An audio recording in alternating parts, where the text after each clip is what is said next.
Nah sebenarnya kenapa sih Bu kita kok ketika mau mengaji Al-Quran, membaca Al-Quran itu kok Allah Subhanahu wa Ta'ala merintahkan kita untuk berlindung kepada Allah dari gangguan setan? Kenapa Bu? Itu Bu untuk mensucikan hati pikiran kita. Kenapa Bu? Karena Al-Quran itu kalam Allah, firman Allah, sehingga membutuhkan kesiapan Bu, yang membutuhkan kesiapan, kebersihan hati. Sehingga kalau kalam Allah yang suci ini itu nggak mungkin mampir di hati kita yang kotor. Makanya kan dulu saya pernah bilang Bu, kalau mau ngaji Ibu, ngaji Al-Quran, saya bilang syaratnya hati Ibu harus bersih. Kenapa Bu? Karena kalau hati Ibu nggak bersih bisa terpental dari sini. Apa dalilnya? Dulu Bu, Umar bin Khattab adalah orang yang paling membenci Rasulullah dan para sahabat. Ketika mereka mendengar ada sahabat yang masuk ke Islam disiksa sama Umar. Bahkan ketika puncaknya, Umar ketika hendak membunuh Rasulullah, ya kan, dia bertemu dengan orang. Udah mau kemana Umar? Gue mau ngebunuh Rasul. Lu ngapain ngurusin Rasulullah? Adek lu udah masuk Islam, ya kan? Kagetlah Umar. Akhirnya balik badan lah ke rumah adeknya. Nah ketika ternyata didapati adeknya sedang membaca mushaf Al-Quran, akhirnya refleks ditampar lah itu adeknya sampai berdarah. Ketika dia ngelihat adiknya berdarah karena ditampar, timbul Bu perasaan merasa bersalahnya, timbul dia ngerasa nyeselnya. Nah di situ hilang kebenciannya, yang ada tinggal kesucian hatinya yang merasa bersalah karena udah melukai adiknya. Akhirnya Bu, karena di hatinya dalam kondisi bersih, ya kan, makanya Umar minta, yaudah sini coba gue pengen lihat apa yang udah baca. Apa sih Al-Quran itu, ya kan? Nah, ketika itu udah, yaudah kalau udah mau baca dulu dah, kalau kata adanya bersih secara zahir dulu. Akhirnya apa? Dibacalah itu surat. Ya, lempengan yang dibaca itu apa? Surah Toha. Toha ma anzalna alaikal Qur'ana litasqa. Toha ma anzalna alaikal Qur'ana litasqa. Tidaklah kami turunkan Al-Quran ini untuk menjadikan kalian susah, untuk menjadikan kalian sulit. Dipikirin itu Bu ayat selanjutnya. Karena kondisi hati Umar ketika itu nggak sedang marah, karena kondisi hati Umar ketika itu sedang merasa bersalah dan dalam kondisi suci dia punya hati, itu Al-Quran meresap keterima. Akhirnya apa Bu? Berangkat dari situ Umar pun menyatakan keislamannya kepada Rasulullah Sallallahu Alaihi Wasallam. Nah begitu pun juga ibu-ibu, kalau misalnya mau benar-benar menerima Al-Quran yang sejatinya adalah kalam Allah, bersihin hati dulu. Jangan ada kedengkian nih terhadap orang kanan kiri, jangan ada kebencian. Karena terkadang itu tadi, karena ada kebencian kita bisa dipentalin sama orang nggak pantas di sini tuh. Dan Nabi sallallahu ala Muhammad, Allahumma sholli wa sallim.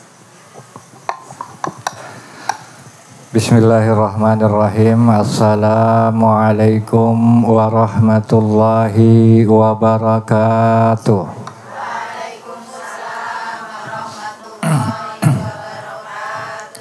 Alhamdulillahilladzi an'ama ni'matal iman wal islam wa ashhadu an la ilaha illallah wahdahu la syarikalah wa ashhadu anna Muhammadan abduhu wa rasuluh la nabiyya ba'da. Allahumma salli wa sallim wa barik ala sayyidina Muhammadin wa ala alihi wa sahbihi ajma'in, amma ba'du. Allahumma rabbi shrah li sadri wa yassir li amri wa hlul 'uqdatam min lisani yafqahu qawli. Allahumma arinal haqqa haqqan warzuqna ittiba'ah wa arinal batila batila warzuqna ijtinabah. Alhamdulillah, puji beserta syukur marilah sama-sama kita panjatkan kehadirat Allah Subhanahu wa taala yang telah memberikan kepada kita nikmat sehat, hidayah dan taufiknya, sehingga pada kesempatan kali ini kita masih bisa melanjutkan kajian tafsir Al-Quran yang insya Allah kita akan melanjutkan surah Yusuf ayat ke-78. Dan begitu juga salawat beserta salam tidak lupa marilah kita limpah curahkan kepada Nabi kita Muhammad sallallahu alaihi wasallam. Para ibu yang saya hormati dan mudah-mudahan Allah memuliakan, di pembahasan sebelumnya kita sudah sama-sama tahu bahwa pada akhirnya Nabi Yusuf atau keluarganya itu tertangkap tangan atau didapati pada wadah atau karungnya Bunyamin itu ada piala sang raja, sehingga dengan demikian akhirnya apa? Dinyatakanlah bahwa Bunyamin ini mencuri.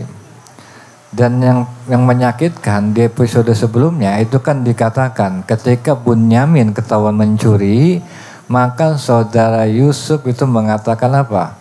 Qalu, berkata saudara Yusuf, in yasrik faqad saraqa akhun lahu min qabl. Jika dia Bunyamin mencuri, pantas saja. Kenapa? Karena dulu juga saudaranya Yusuf memang juga sama tukang nyolong begitu. Dan ucapan ini adalah ucapan yang jelas-jelas salah, jelas-jelas menyakiti hati Nabi Yusuf. Nah yang jadi unik Bu, ternyata di kelanjutan ayatnya ini seolah berubah 180 derajat. Kalau sebelumnya kan tuh di ayat yang ke-77 itu kedengarannya jahatnya bukan main, ya kan? Nah maka di ayat yang ke-78 ini Allah Subhanahu wa taala berfirman, a'udzubillahi minasyaitonirrajim. Qalu, berkata saudara-saudara Yusuf, ya ayyuhal aziz, wahai raja. Maksudnya raja di sini, al-aziz di sini adalah Nabi Yusuf. Innalahu, sesungguhnya bagi Bunyamin itu aban, ada bapak, dia punya bapak. Saykhan kabiron, yang udah tua renta. Fakhudz ahadana, maka ambillah salah satu di antara kami makanah, sebagai pengganti Bunyamin. Artinya apa? Wahai raja, kalau bisa mah yang ditahan jangan Bunyamin dah. Karena biar bagaimanapun juga Bunyamin punya bapak yang mengkhawatirkan dia. Kasihan udah tua renta. Kalau mau mah mendingan saya aja dah sebagai gantinya. Biarin Bunyamin lepas biar saya yang ditahan. Begitu permintaan daripada saudaranya Nabi Yusuf atau saudaranya Bunyamin. Kan aneh tuh. Wah ini kedengarannya bahaya benar ya. Inna, sesungguhnya kami naraka, melihat engkau minal muhsinin, adalah termasuk orang-orang yang berbuat baik. Nah di dalam tafsir ini Bu, Syekh Sarawi mengatakan wa nalhadzu anna kalimata kabir, dan kita memperhatikan bahwa kata kabir tutlaqu itlaqatin mutaaddidatin, itu digunakan dalam berbagai makna. Maksudnya gimana?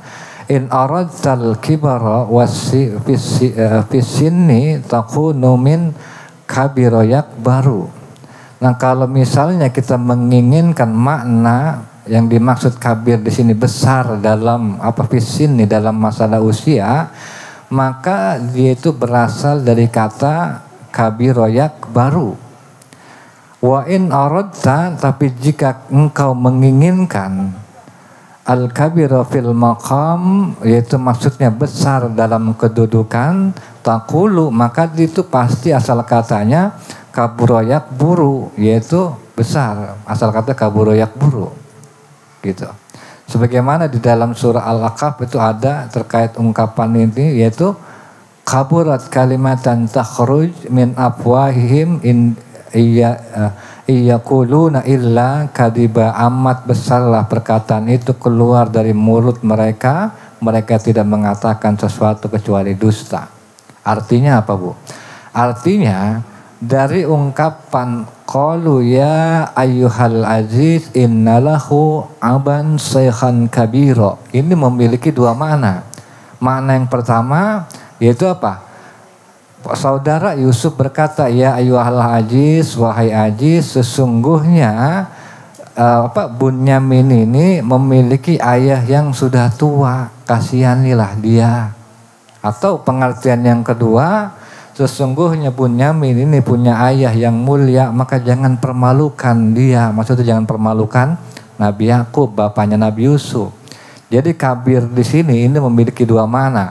Makna dalam pengertian tua renta atau dalam pengertian besar, dia punya makom orang mulia, begitu, Bu. Jadi intinya apa? Itu tadi, jangan ditahan dia, kasihan ayah udah tua. Jangan ditahan dia, kasihan ayah saya orang mulia. Kenapa? Karena misalnya kedengaran berita, ya kan, namanya ustadz, yang namanya kiai punya anak ketangkap polisi, kan malu, begitu, Bu. Nah maka itu tadi saudara Yusuf mengatakan itu, sehingga itu memiliki dua makna. Nah lantas, Bu, apa hikmah yang kita bisa ambil daripada ayat yang ke-87? Jadi, Bu, hikmah atau pelajaran yang pertama kita bisa ambil bahwa Allah Subhanahu wa Ta'ala mengajarkan, Bu, kepada kita tentang pentingnya adab dan berbicara ketika kita memohon kepada saudara, kepada orang lain. Sebagaimana siapa? Sebagaimana saudara-saudara Yusuf yang dia menunjukkan punya adab, yang dia menunjukkan dia punya etika, yaitu ketika dia memohon, meminta kepada raja, maka permohonannya, permintaannya itu dihiasi dengan alasan-alasan yang menyentuh hati sang raja. Yang menyentuh hati sang raja itu tadi, kasihan bapaknya udah tua, ya kan, takut dengan hilangnya atau dengan nggak pulangnya Bunyamin dia makin tersiksa. Atau kasihan bapaknya orang mulia, takut dengar berita anaknya di penjara, dia bahkan merasa hina di mata masyarakat. Dan juga ucapan ucapan adab dari mereka itu apa? Yaitu inna naraka minal muhsinin, sesungguhnya kami memandang engkau termasuk orang-orang yang berbuat baik. Sehingga hikmahnya buat kita, Bu, kalau kita butuh bantuan sama orang, ya Bu, jangan tergesa-gesa, jangan kasar, ada adab, ada etika, gitu. Jangan ujuk-ujuk minta nggak mau tahu, harus ada, kan begitu. Jangan sampai, apalagi sama saudara, sama keluarga, terlebih kepada orang lain. Artinya apa? Dipakai tutur kata bahasanya. Ketika kita ngerasa memang butuh sama orang lain, ya udah, jangan cuman ada bahasa basinya, ada tutur kata enak yang bisa didengar sama orang tersebut. Dan juga yang kedua, pelajaran yang kita bisa ambil daripada ayat ini pelajaran, Bu, tentang apa? Tentang kepedulian terhadap orang tua. Karena apa? Karena Allah Subhanahu wa Ta'ala itu kan mengabadikan mereka yang memikirkan kondisi ayahnya. Apa? Innalahu aban shaykhan kabira fahud ahadana makana. Yaitu apa? Sesungguhnya dia Bunyamin punya ayah yang udah tua renta, maka ambillah salah seorang di antara kami sebagai gantinya. Nah, ungkapan yang terekam di dalam Al-Quran daripada saudara Nabi Yusuf ini, Bu, adalah ungkapan kepedulian mereka terhadap yang namanya orang tua. Jadi biar kata mereka brengsek, ya kan, seperti saya bilang sebelumnya di ayat kemarin, tetap, Bu, yang namanya mereka sama orang tua itu taat. Yang namanya orang tua nggak pengen sedih. Tuh, itu sisi baiknya mereka. Walaupun mereka di sisi lain jahat, tapi di sisi yang lain mereka termasuk orang yang baik, yang orang yang patut dijadikan contoh oleh kita semua, gitu. Dan hikmahnya buat kita dalam setiap keputusan kita, Bu, terutama nih yang masih pada orang tuanya masih pada komplit, ya kan? Maka dalam setiap keputusan kita, di dalam bertindak, ya kan, di dalam melangkah, itu pikirkan dampaknya kepada orang tua. Kira-kira kalau gue begini orang tua gue marah enggak? Kira-kira kalau gue melakukan ini orang tua gue sedih enggak? Karena biar bagaimana, Bu, kan ridallahi fi ridal walidain, sukhtullahi fi sukhtil walidain. Ridha Allah tergantung pada ridhonya kedua orang tua. Murka Allah juga tergantung pada murkanya kedua orang tua. Maka dalam hal ini ketika kita bertindak, ketika kita melangkah, pikirin. Jangan sampai nyusahin orang tua kita. Jangan sampai bikin sedih orang tua kita. Dari apa tindak tanduk yang kita lakukan, begitu, Bu. Dan begitu juga dari ayat ini kita bisa ambil pelajaran, Bu, bahwa manusia buruk itu bukan berarti dia pasti buruk selamanya. Ada pasti dia berubah jadi orang baik. Karena yang namanya manusia, Bu, itu bukannya setan. Mau ditaruh di gereja, wihara, masjid, tetap aja yang namanya setan mah jelek yang dilakukan. Manusia juga bukan malaikat, ya kan? Mau ditaruh di diskotik kek, di tempat perjinahan kek, tetap aja yang dilakukan baik. Nah, manusia ada di antara kedua ini. Dia bisa berpeluang menjadi buruk, dia bisa berpeluang menjadi baik. Maka kita nggak bisa nilai orang yang dulu kita kenal buruk, maka dia harus buruk selamanya. Buktinya di episode sebelumnya kita sama-sama dengar, ya kan, bahwa saudara Bunyamin atau saudara Nabi Yusuf itu kan brengsek. Dulunya bagaimana Yusuf dibuang, ya kan? Bukan cuman itu. Ketika Bunyamin ditangkap, ya kan, mereka bilang apa? Ya kalau dia nyolong mah pantas, abangnya dulu juga tukang nyolong. Coba itu baru episode kemarin. Tapi ternyata di episode hari ini kita mengkaji ayat, justru Allah Subhanahu wa taala menggambarkan tentang kesempurnaan akhlak mereka. Terutama dalam hal ini adalah akhlak mereka terhadap orang tua. Apa, Bu, yang kita rekam dari ucapan mereka atau akhlak mereka terhadap orang tua, yang kebaikan yang ada di dalam ayat ini? Yang pertama, mereka, Bu, rela berkorban demi orang tua. Apa? Fakhud ahadana makana. Itu apa? Maka biarlah ambil salah seorang di antara kami sebagai ganti Bunyamin. Artinya, Bu, demi karena orang tua, mereka rela berkorban pasang badan. Yang penting bapak gua, yang penting mau gua nggak boleh sedih. Itu contoh kebaikan yang tergambar daripada saudara-saudara Bunyamin. Baru kemarin kita mungkin berpikir saudara Bunyamin jahat banget ya saudara Yusuf. Coba kalau kita sekarang dengar episode ini, subhanallah, lebih baik dari kita dia. Itu baru kemarin kita mungkin berprasangka buruk bahwa saudara Nabi Yusuf itu brengsek, bahwa saudara Bunyamin brengsek. Tapi ternyata di episode ini atau di pembahasan ayat ini kita kembali ditegur bahwa apa? Orang yang dulunya jelek nggak bakal juga jelek selamanya. Karena manusia itu, Bu, seperti apa, Bu? Seperti jam mati. Jam walaupun mati, Bu, ya kan, walaupun namanya jam mati kan ngaco. Tapi yang namanya jam mati tetap aja, Bu, ada benarnya 2 kali dalam sehari. Kalau dia matinya jam 12, maka jam pas lempengan jam 12 pagi, jam 12 malam sampai jam 12 siang, benar dia. Itu jam mati. Nah, manusia kayak gitu. Sebrengsek ke manusia, ada benernya. Nggak mungkin selamanya dia salah gitu. Ini kan pelajaran penting, Bu, bagi kita. Orang yang berbuat buruk itu nggak berarti hatinya tertutup dari kebaikan selamanya. Gitu, artinya jangan sekali-kali kita menganggap kalau orang udah buruk itu buruk aja, udah nggak ada benernya, jangan. Dan juga namanya manusia, Bu, itu bisa berubah gitu. Karena dalam hati orang yang pernah tersesat itu kan masih ada cahaya fitrah yang Allah tanamkan dalam hatinya. Bisa jadi ternyata besok Allah berikan dia hidayah, Allah berikan dia petunjuk gitu. Maka hikmah untuk kita, jangan cepat menghakimi manusia hanya dari satu kesalahan gitu. Artinya jangan kita melihat satu kesalahan maka dia salah secara keseluruhan. Dan juga apa, Bu?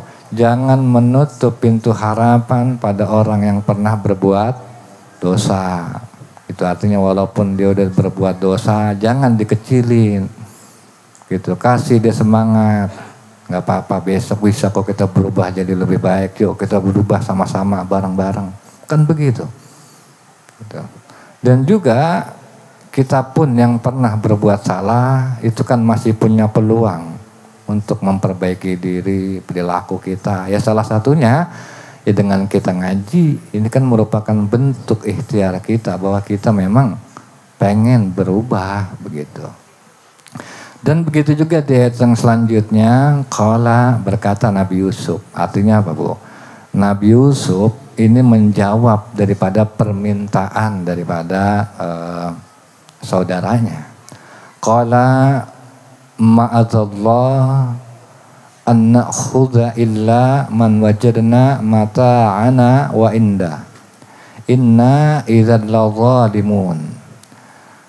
Qala, berkata Yusuf, ma'adzallah, aku berlindung kepada Allah, an na'khudha illa man wajadna, untuk menahan orang lain, untuk menahan orang selain yang kami temukan barangnya pada kami gitu. Inna idzal zalimun, karena jika demikian kami termasuk orang-orang yang zalim. Nah, di dalam tafsir ini Syekh Sarawi mengatakan wa yasta'idu Yusufu, dan Yusuf sangat mengetahui tentang apa? Al-alimu billah, mengetahui tentang Allah. Maka apa, Bu? Dia berlindung kepada Allah dari mengambil seseorang sebagai ganti yang didapati di dalamnya barang bawaan. Artinya apa? Ketika Nabi Yusuf dikasih tawaran, ya udah nih, saya aja deh sebagai gantinya. Maka Nabi Yusuf itu, Bu, menolak. Kenapa, Bu? Karena itu merupakan perbuatan zalim. Gitu. Jadi nggak ada seorang pun yang bisa dikenai hukum atas dosa yang dilakukan oleh orang lain, gitu, nggak bisa. Bahkan Nabi Muhammad sendiri, ya kan, itu kan dalam perkataannya yang sangat terkenal, jika Fatimah itu mencuri, maka Rasulullah sendiri yang akan memotong tangannya. Apakah Rasul mengganti orang? Kagak, tetap yang namanya hukuman, yang ketahuan mencuri, maka itu yang harus mendapatkan hukuman. Nah, apa hikmah ilahiyah yang kita bisa dapat dari pada surah Yusuf ayat ke-79? Jadi yang pertama, Bu, hikmah atau pelajaran yang kita bisa ambil, yaitu menjaga keadilan adalah merupakan bagian daripada ibadah, Bu. Gitu.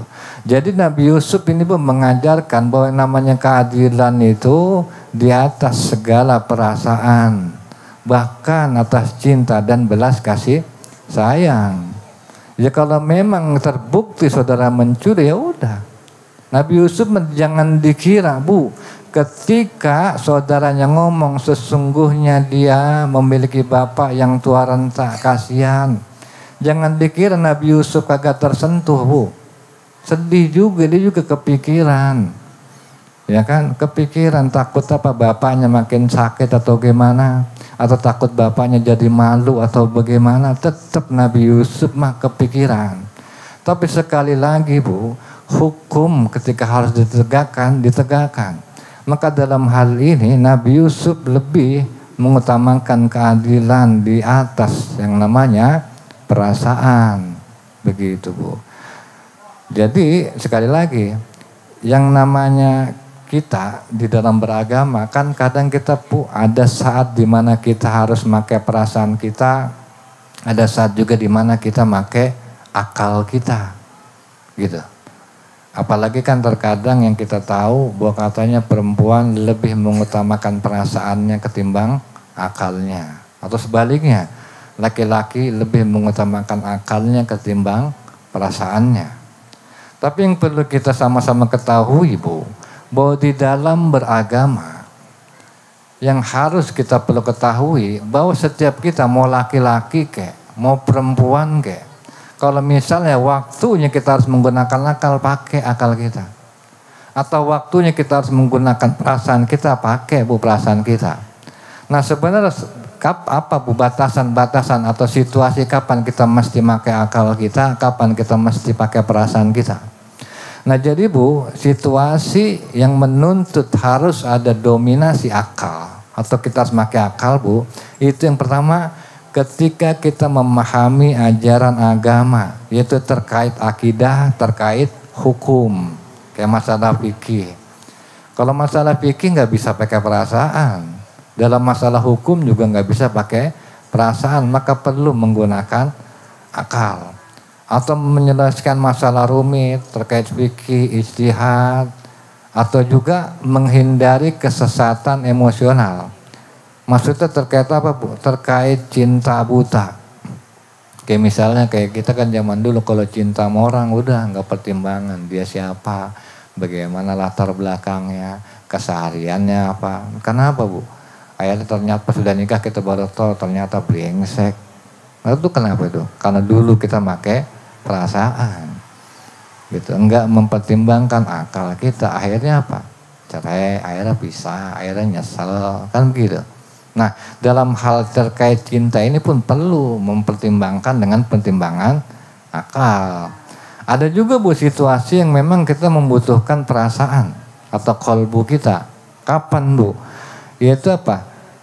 Perasaan yang tulus, empati ini Bu sangat penting ketika apa? Ketika terkait ibadah dan hubungan dengan Allah. Ini udah jangan pakai akal lagi.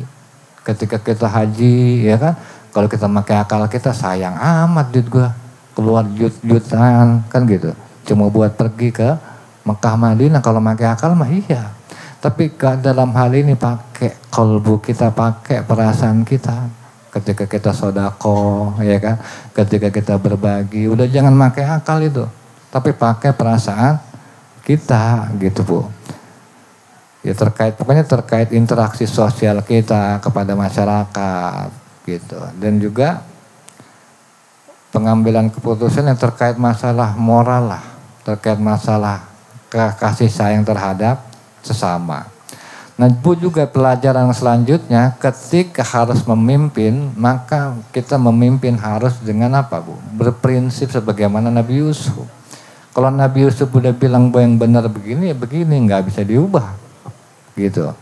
Dan juga Bu yang terakhir nih Bu. Jadi kan di situ dikatakan apa? Qala ma'adzallah, berkata Nabi Yusuf, aku berlindung kepada Allah. Artinya apa Bu? Ma'adzallah di sini artinya ini merupakan pelajaran akhlak. Yaitu kita diajarkan untuk berakhlak kepada Allah. Gitu. Jadi dalam segala sesuatu ketika kita mau memulai ibadah maka awali dengan mengucapkan ma'adzallah. Salah satunya Bu, yaitu apa yang jelas diperintahkan oleh Allah ketika kita mau membaca Al-Quran, yaitu kita diminta untuk ta'awudz. Makanya saya kan setiap saya awali bacaan Al-Quran, saya selalu katakan a'udzubillahi minasyaitonirrajim. Sebenarnya bukan cuma baca Bu, tapi bahkan ketika kita memulai pengajian tafsir kita, ya kan, ini kan pengajian tafsir Al-Quran. Itu Bu harusnya diawali dengan ucapan a'udzubillahi minasyaitonirrajim atau ma'adzallah sebagaimana yang dikatakan Nabi Yusuf di dalam ayat ini. Nah sebenarnya kenapa sih Bu kita kok ketika mau mengaji Al-Quran, membaca Al-Quran itu kok Allah Subhanahu wa taala merintahkan kita untuk berlindung kepada Allah dari gangguan setan. Kenapa, Bu? Nah, jadi Bu, tentang hikmah kenapa kita harus berlindung kepada Allah dari gangguan setan, itu Bu, karena yang namanya setan itu akan selalu berusaha apa, Bu? Mengganggu konsentrasi kita, mengganggu pemahaman kita dan kehusuan kita. Agar apa, Bu? Agar kita terhindar daripada apa? Hikmah yang terkandung dalam Al-Quran. Sehingga ketika itu kita udah gak fokus nih dengerin kajian tafsir, yang timbul apa? Keraguan. Yang timbul apa? Penyimpangan makna. Makanya kalau misalnya ibu di kanan kiri, hati-hati, ada yang ngajak ngobrol. Sekali lagi nih, mau yang di toko kayak mau di mana, ya, hati-hati, berarti yang ngajak ngomong itu setan. Kenapa saya berani bilang begitu, Bu? Ya, sekali lagi, kalau ada kita lagi konsen dengerin kajian, terus kanan kiri kita ngajak ngobrol dan mengganggu konsentrasi kita, maka orang itu setan. Karena yang namanya setan, sekali lagi, setan itu bukan cuma makhluk yang bernama iblis. Tapi setan, kalau kata Wahbah Zuhaili, itu adalah gelar. Karena asal setan itu satnun, bermakna ba'udah, yaitu menjauhkan dari segala sesuatu yang menjauhkan antara diri kita dengan apa? Tuhan, dengan Allah, itu setan. Jangan dikira setan gak ada dalam wujud manusia, ada. Minal jin natiwana, dari golongan jin dan manusia, gitu loh. Kenapa, Bu? Karena kalau misalnya kita dengar kajian nih terus nggak fokus, nanti akan ada timbul keraguan, penyimpangan makna. Seharusnya kita pahami Al-Quran begini jadi begono misalnya, kan gitu. Nah itulah penyebabnya apa? Penyebabnya kita nggak konsentrasi. Oleh sebab apa? Setan. Itu yang perlu kita waspadai, gitu, Bu. Dan juga, Bu, yang namanya setan, kenapa kita diperintahkan membaca ta'awuz atau membaca berlindung kepada Allah dari godaan setan? Itu, Bu, untuk mensucikan hati pikiran kita. Kenapa, Bu? Karena Al-Quran itu kalam Allah, firman Allah. Sehingga membutuhkan kesiapan, Bu, yang membutuhkan kesiapan, kebersihan hati. Sehingga kalau kalam Allah yang suci ini, itu nggak mungkin mampir di hati kita yang kotor. Makanya kan dulu saya pernah bilang, Bu, kalau mau ngaji, Ibu, ngaji Al-Quran, saya bilang syaratnya hati Ibu harus bersih. Kenapa, Bu? Karena kalau hati Ibu nggak bersih, bisa terpental dari sini. Apa dalilnya? Dulu, Bu, Umar bin Khattab adalah orang yang paling membenci Rasulullah dan para sahabat. Ketika mereka mendengar ada sahabat yang masuk Islam disiksa sama Umar. Bahkan ketika puncaknya, Umar ketika hendak membunuh Rasulullah, ya kan? Dia bertemu dengan orang. Lu mau kemana, Umar? Gue mau ngebunuh Rasul. Lu ngapain ngurusin Rasulullah? Adek lu mau masuk Islam, iya kan? Kagetlah Umar. Akhirnya balik badan lah ke rumah adeknya. Nah ketika ternyata didapati adeknya sedang membaca mushaf Al-Quran, akhirnya refleks ditampar lah itu adeknya sampai berdarah. Nah, ketika dia ngelihat adiknya berdarah karena ditampar, timbul, Bu, perasaan merasa bersalahnya. Timbul dia ngerasa nyeselnya. Nah di situ hilang kebenciannya. Yang ada tinggal kesucian hatinya yang merasa bersalah karena udah melukai adiknya. Akhirnya, Bu, karena di hatinya dalam kondisi bersih, ya kan? Makanya Umar minta, yaudah sini coba gue pengen lihat apa yang udah baca. Apa sih isi Al-Quran itu, ya kan? Nah ketika itu udah, yaudah kalau udah mau baca wudhu dulu dah, kalau kata adanya bersih secara dohir dulu. Akhirnya apa? Dibacalah itu surat. Ya lempengan yang dibaca itu apa? Surah Toha. Toha ma anzalna 'alaikal Qur'ana litasqa. Toha ma anzalna 'alaikal Qur'ana litasqa. Tidaklah kami turunkan Al-Qur'an ini untuk menjadikan kalian susah, untuk menjadikan kalian sulit. Dipikirin itu Bu ayat selanjutnya. Karena kondisi hati Umar ketika itu enggak sedang marah. Karena kondisi hati Umar ketika itu sedang merasa bersalah dan dalam kondisi suci dia punya hati, itu Al-Quran meresap keterima. Akhirnya apa Bu? Berangkat dari situ Umar pun menyatakan keislamannya kepada Rasulullah Sallallahu Alaihi Wasallam. Nah begitu pun juga ibu-ibu. Kalau misalnya mau benar-benar menerima Al-Quran yang sejatinya adalah kalam Allah, bersihin hati dulu. Jangan ada kedengkian nih terhadap orang kanan kiri. Jangan ada kebencian. Karena terkadang itu tadi, karena ada kebencian kita bisa dipentalin sama orang nggak pantas di sini tuh. Begitu Bu, makanya hati-hati, jaga hati. Dan yang selanjutnya Bu, kenapa Bu? Hikmah. Kita diperintahkan membaca ta'awud kepada Allah ketika kita pengen mengkaji Al-Quran. Ini Bu, supaya kita mengakui kelemahan kita Bu sebagai manusia. Karena ta'awudz kita, permohonan perlindungan kita Bu, ini merupakan apa? Deklarasi ketergantungan mutlak kita kepada Allah. Sekaligus apa? Sekaligus penghinaan terhadap setan. Begitu Bu. Maka apa? Ya karena kan kita namanya manusia Bu, kadang suka lalai, gampang dipengaruhi hawa nafsu. Maka memohon perlindungan ini Bu sebagai bentuk tawakal kita bahwa hanya Allah yang bisa menjaga kita dari kesalahan. Mungkin itu saja.